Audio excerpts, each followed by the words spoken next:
You're locked in to the hottest station on the planet. Resistance is futile. The revolution has begun.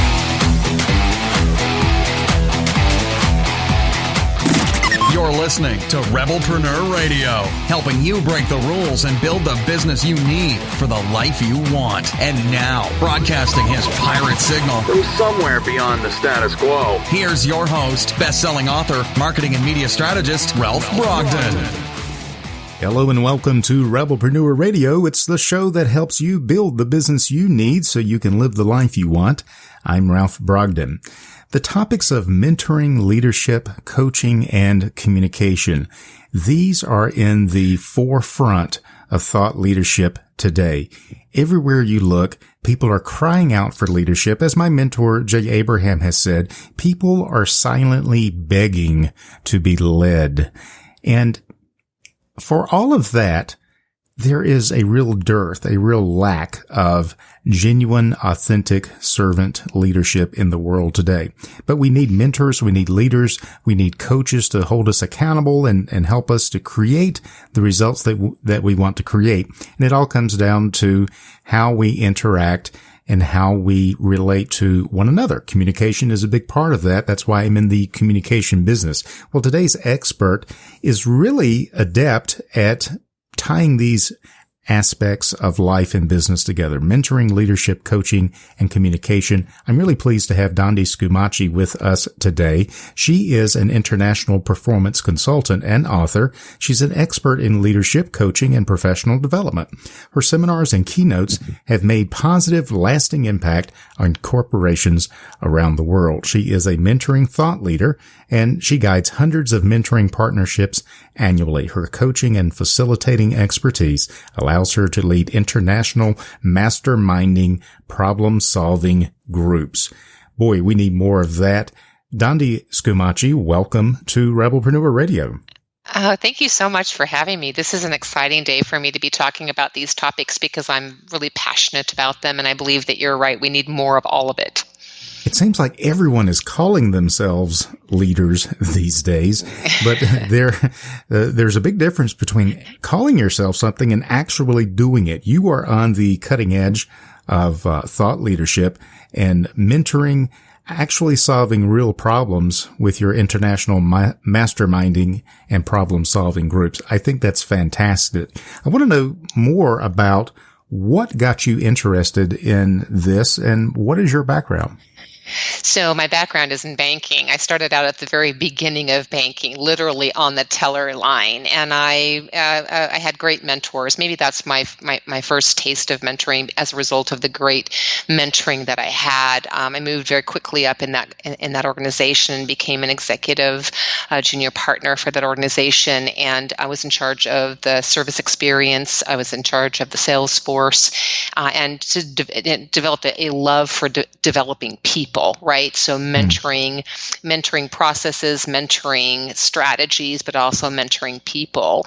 And so I did that for, 13, 14 years. And then the more I grew in my role, the further away I was from what I would call the grassroots, where the action was really happening. And I missed it. So I made that bold move to become a consultant and an author. I stepped out of that corporate environment, but I really brought so much of what I learned along the way, right, in terms of my own development. And I come to this place where mentoring became just a passion for me. And then the whole idea of masterminding, I think that all of our lives should be stamped with the disclaimer: do not attempt any of this alone. and maybe we're sometimes, and I think I have actually experienced this, where we think we're supposed to have all the answers and we think we're supposed to be able to figure it out. And there's something wrong with us if we can't do it on our own. And I think the opposite is actually the case. I mean, I don't not only build mentoring processes, but design mentoring communities. Because I believe if you can wrap community around what you're doing, you're going to amplify and magnify the results of it and the energy inside of it.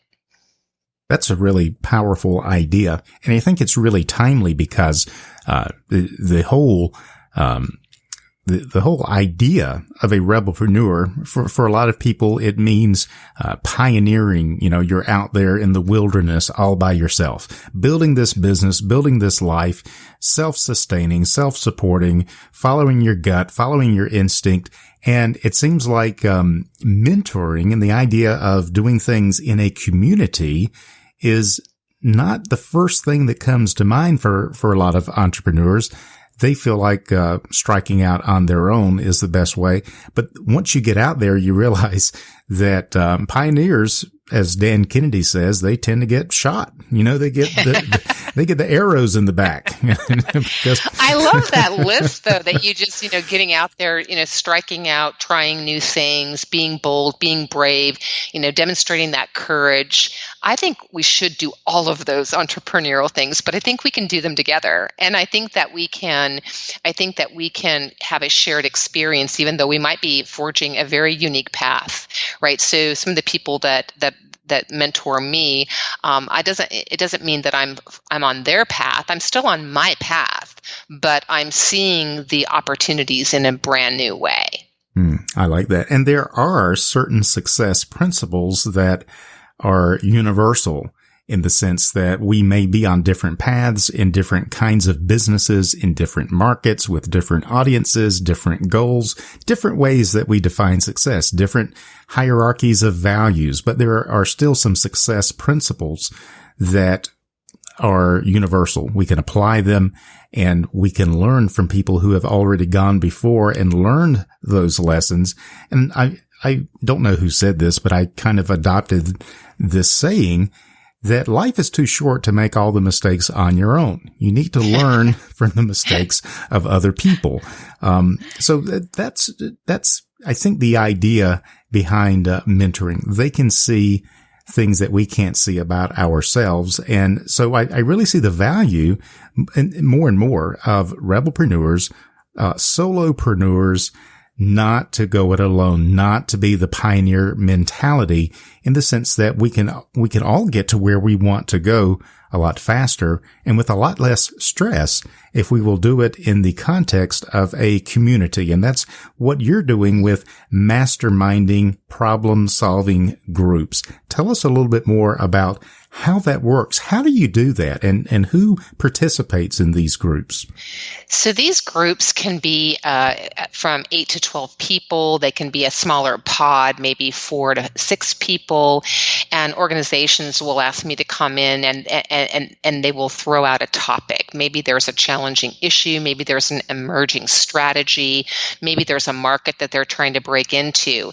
And what they believe is that if we can get some minds collaborating around this, right? If we can get people involved in the creation of something and really digging into the problem or digging into the opportunity, then we can create something that's really valuable. And at the same time, you've got people who are networking across the borders and the boundaries of the organization. You've got people who are learning new disciplines. You've got people with different and very diverse skill sets, backgrounds, generations. So there's all that cross learning that's happening as we gather our heads around one tricky question, right? Or one really cool opportunity. How could we? Asking those bigger, better questions. And then how it works is that once we have our topic, something that's relevant, something that's going to drive real value, so it's not just an academic exercise, right? There's a process that we go through. We explore the issue. We brainstorm and use critical thinking skills to try to figure out what are some of the options. We devise a strategy. We build a business case for that strategy. And then we go into what is very much like a Shark Tank, right? And we present our strategy prepared for the questions that we would receive. And then in most of the organizations that I work with on this, you have succeeded if your idea is funded, right? So there's a lot of pressure. There's a lot of pressure around actually creating something that's going to have a return. And but just what they become in the process of that is just astonishing to me. How they find ways to bring their strengths to it, and how there's this giving and receiving, right? They're encouraged to bring a contribution, and they're also encouraged pull something out of it. So one of the, I think, unique ways that we approach it is that in addition to the topic or the issue that we're solving for, what is one thing you want to learn from this process? What's one way you want to grow? So that we also, and what I often say to the groups is, I'm really interested in what you do to this topic. I'm very interested. I'm more interested in what this topic is going to do to you. How it's going to ask you to grow, how it's going to change your perspective, how it's going to challenge some of your assumptions, and how it's going to require or encourage, invite you to build partnerships across the borders and the boundaries of even the industry. Very fascinating. And I can really see how it's important to build those bridges of relationship, and communication has got to be the key. My background is strategic communication, so I'm usually thinking in terms of a mass audience, but regardless, to be able to communicate back and forth in that environment, and then to come out of that environment and have something tangible, to have an actual deliverable, and to quantify that solution with a dollar figure. You get the funding or you don't. Regardless of how great you think the idea is, you got to be able to convince someone to fund that idea, kind of like applying for grants and for scholarships. You're asking people to invest in your solution, and they either do or they don't. That's a real acid test for what you're creating there, isn't it? It absolutely is. There's a lot of pressure around that, but they're also challenged to tell speaking of the strategic communications, they're challenged to tell the story in a fresh way. So it's not going to be 99 slides in a deck, right? It's how are you going to tell this story in a compelling way? How are you going to connect emotionally with your audience so that they are interested, that they're really paying attention, and that they feel some skin in that game. And so we challenge them to do some very creative things with the presentations and telling that story. And I think you can even take that to the very individual level. One of the things that, as you and I were preparing for this conversation, what is the big problem? I don't think we tell our stories very well, right?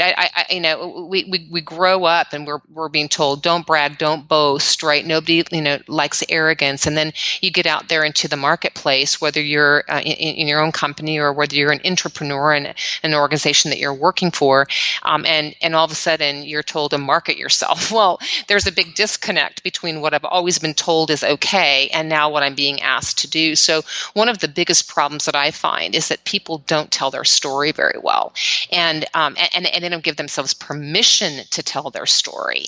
And so I think that part of socializing your plan, talking about what you're working on, inviting people into that conversation, I think it's possible for individuals to create community around something that they're working on in a very organic way. It might be at the lunch table, right? It might be over a cup of coffee at the coffee shop. Just kind of sharing, here's what I'm working on. What do you see? What would make this real for you? What are some of the things I should be thinking of or considering? What should I be keeping in mind? And just kind of socializing the things that we're working on. I think that's love that. Part of that, telling the story, communicating what you're working on, bringing people into the conversation, drawing their perspective into it. I love that. And when you talk about telling your story well, it's very interesting because a lot of my graduate work had to do with narrative persuasion, of telling stories that are persuasive, and the things that you mention, like emotional triggers and effective communication. All of that is triggered by a story, very often. Stories are specifically designed to bring that emotion out of us. So it's not the person who has the most logically compelling argument. It's the person who has the most emotionally involved story. And it doesn't mean that we can disregard facts, disregard data, but we can't just present bare naked facts, or as you said, the 96 point or the 96 slides in the slide deck. That's going to put people to sleep, but they will binge watch a story on Netflix over several seasons because there is something that stories do that we can't accomplish without them. And I think that's a really insightful observation, that the biggest problem is that we don't tell stories at all, or when we do, we don't tell them very well, because we have been taught as a society to just kind of be humble and no one wants to hear your story. That's absolutely not true. If that were true, Hollywood would not be making any movies. That's exactly right. And you nailed it when you said that either we don't tell them at all, or we don't tell them very well. I do a lot of work around, building your brand, and, through that mentoring process, there's a lot of things that people work on. Like, people come to the mentoring process and they say things like, I want to grow my influence. I want to emerge with a stronger brand. I want to become more strategic in my approaches.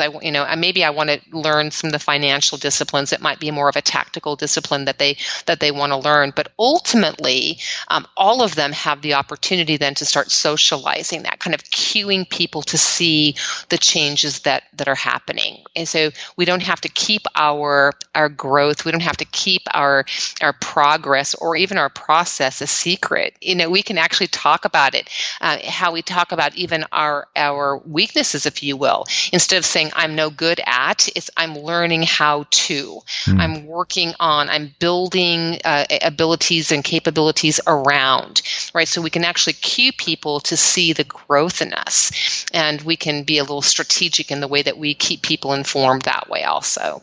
I really love that. And that actually speaks to an even deeper level of storytelling, that before we can master our message, and that's my area of expertise, mastering your message, before you can really master the story that you're telling everyone else, you have to really dial into the story that you tell yourself. Oh, so true. It is so true. We're telling ourselves. The statistic that I read some time ago was 70% of our self-talk is negative. Yeah, and that's probably a very low estimate. It probably. Or the other thing is, if you go mining for your beliefs, like I'm working on a new presentation called The Secret Life of Beliefs, right? What do you believe about yourself? So there's the idea of there's beliefs that I have that empower me and lift me up and give me courage and make me brave and bold and help me step into the new arena. And then there are self-limiting beliefs that hold me back. And my recommendation to anyone within earshot of this presentation or this conversation is to go find your self-limiting beliefs and flip those scripts, right? You got to flip those scripts. And that might be, I'm too old, it's too late for me, I'm no good at, fill in the blank, whatever those outdated self-limiting beliefs are. In 1,000 ways you're responding to them. Even so, they're like the operating system running in the background of your computer all of the time.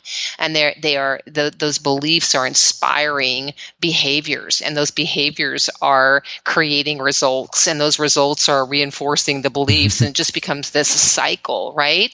Yeah. So I think that's one of the most powerful things that we can do, as you said, in mastering our own messages. What are you saying to yourself? And what if, kind of connecting that back to the whole mentoring theory, most of us we all have a critical voice, and some of us have, I think, Mr. Rogers running around in there, and some of us have Rambeau on the inside of us, right? Just like a really harsh, critical voice. And so what if we were to fire the critic? And what if we were to replace the critic with a mentor or a coach? What would change about the communication? So a critic might say, you sounded stupid in that meeting, right? A mentor might say, what did you learn from that exchange? What would you do differently? How will you prepare for the next one?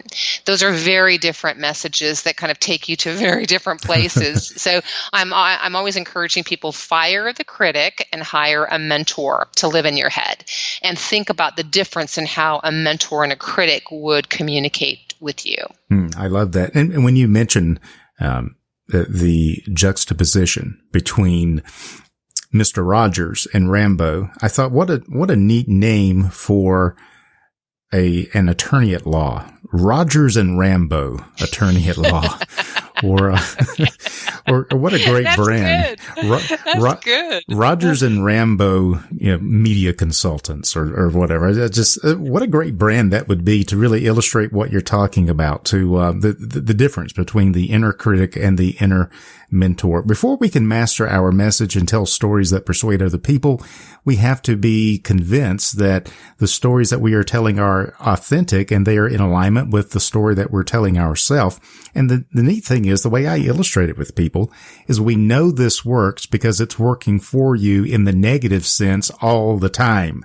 We are always living up or living down to the stories that we tell ourselves. So very important. To change the story, you have to change the belief. You have to dig down deep and rewire your brain. My question for you is, how can we begin to improve in this area of self-talk and then the stories that we tell? And how do we relate better to one another in this whole community of masterminding and problem solving? So I love the action orientation of that question. To get very tactical for a moment, one of the best exercises that I ever did for myself, and one that has been well received from the people that I serve, audiences or even individuals, is to keep a log of your self-talk for a week. Just jot it down, because you're talking to yourself all the time. You're going to be amazed at how mean you are to yourself. You're going to be amazed at how awful. If you talk to your best friend the way you talk to yourself, you wouldn't have a best friend anymore. That's right. But through that process, what you'll start to, because that self-talk is kind of giving voice to what those beliefs are. And you're kind of mining for those. And I did that for about a week, and I just started to pay attention to, and I found some empowering beliefs as well. Things like I can do anything I set my mind to. But I also found some beliefs that were holding me back. And then the next step is just not to identify it, but you have to do something about that, right? You have to flip that script. So one of my examples was I actually located a belief inside of me, and I think many people will be able to relate to this. It's very important for people to like you. It's very important for people to like you. I had the approval seeking gene in my body, right? If you didn't like me, then it meant that I was failing somehow. And that really did start to have an impact on my speaking and on my courage, my persona. I was up in my own head. I was self-monitoring all of the time. And I wasn't really focusing on the message because I was so involved in, do they like it? Do they like it? Are they laughing? Are they happy? What's the body language look like?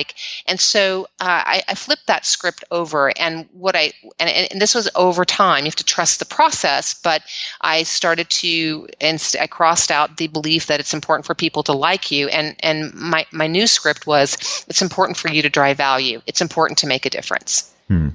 So liking has nothing to do with it. Now, it doesn't mean that I hope people will not like me. I'm a human, but that stopped becoming my motivator. That stopped becoming my success gauge. So even if I challenge your thinking, even if I get you to consider something that might be more successful, whether you like me or not, that's not the point. Did I deliver something you can use to be more successful in your life? If I did that, I did my job.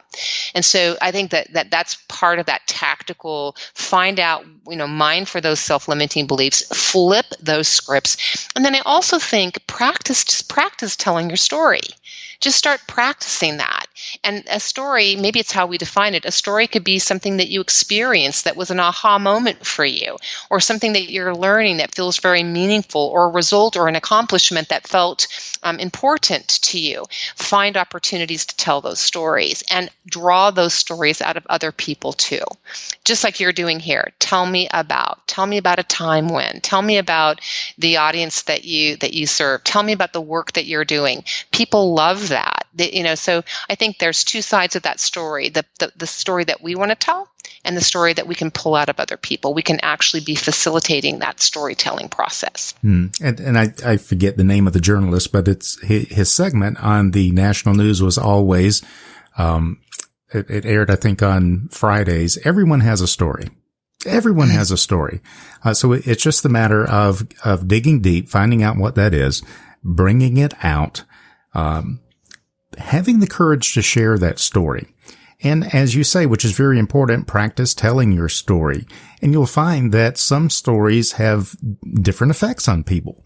And then you begin to have a reservoir of stories that you use in different situations when you want to create certain results. And one of those results could be to make people feel safe, so they can then give them or give you the best of who they are, the best of their ideas, the best of their input, the best of their stories and their expertise. So there's so much that we can do here. It's really, really fascinating. You are, in addition to working with masterminding and problem-solving groups, you also are a corporate speaker, a keynote speaker. You're an author of several books. What are you working on right now that's got you really excited? Oh, the mentoring communities new ones are always coming online with new industries and new organizations. So that's always very exciting for me because I learn from every one of those communities. They're like little laboratories for me to watch how the process works and to look for ways of making it better. Getting ready to launch a new podcast in the fall, and I'm also working on some engagement recognition, some designing some learning experiences. So, and I ride dressage. I have a horse named Fortunato, and I ride dressage. So I'm learning some new tricks on my horse as well. Well, I'm gonna share my ignorance. What you ride? What do you do? Is that side saddle or what? It's dressage. So it's when they dance. It's the dancing horse. It's the dancing horses. Okay, all right. Yeah. So and when I will just say out loud, when my trainer rides him, he's kind of fancy. When I ride him, sometimes I'm just trying to stay alive, but we're getting better. And so that's something that excites me, and I learned so much from that. I think one of the things that I have learned that has just made has connected with my work is that he would drop his shoulder, he would slip his hip over, he was kind of naughty and he was gaming me all of the time. Mm-hmm. And my trainer finally said to me one day, if you would just create a structure, right, your core, no matter what he does, you can invite him back into that structure. And so that's often what I tell people is build your core. That's the decisions you make, the skills that you build, the behaviors that the disciplines, right, that you're going to commit to, that becomes your core.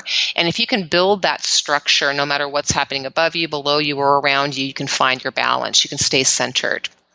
I really love that. How can our listeners get in touch with you and find out more about who you are and the things that you're working on? You can always find me at Twitter, Facebook, online, the website at Dondi Scumaci.com. It's just my name always, right? So Dondi Scumaci, DondiScumaci.com. This has really been educational and inspirational, and I dare say motivational for me. And I know for all the people that are listening, I really appreciate it. Can you share with us any final thoughts or words of wisdom? I would just say in terms of hopefully an inspiring final thought, a lot of us are looking for opportunities, right? We want opportunity. And what I'm learning is that you don't have to worry about opportunity. Opportunity chases value, right? So if you just focus on driving more value, becoming more valuable, creating more value, opportunity is starting her car. Excellent. She will overtake you. Yep. That's a neat way to think about it. And so very true. Dondi Scumaci is an international performance consultant and author. She's an expert in leadership, coaching, and professional development. Her seminars and keynotes have made positive, lasting impact on corporations around the world. You can find out more at dondiscumaci.com. We will have that link on the Rebelpreneur website as well. Dondi, it's been a real pleasure to get to know you. Thank you so much for being on the show today. I really appreciate it. Thank you for having me. What a wonderful conversation. I loved it. You've been listening to Rebelpreneur Radio with Ralph Brogden. Download the show notes and much more at rebelpreneur.com.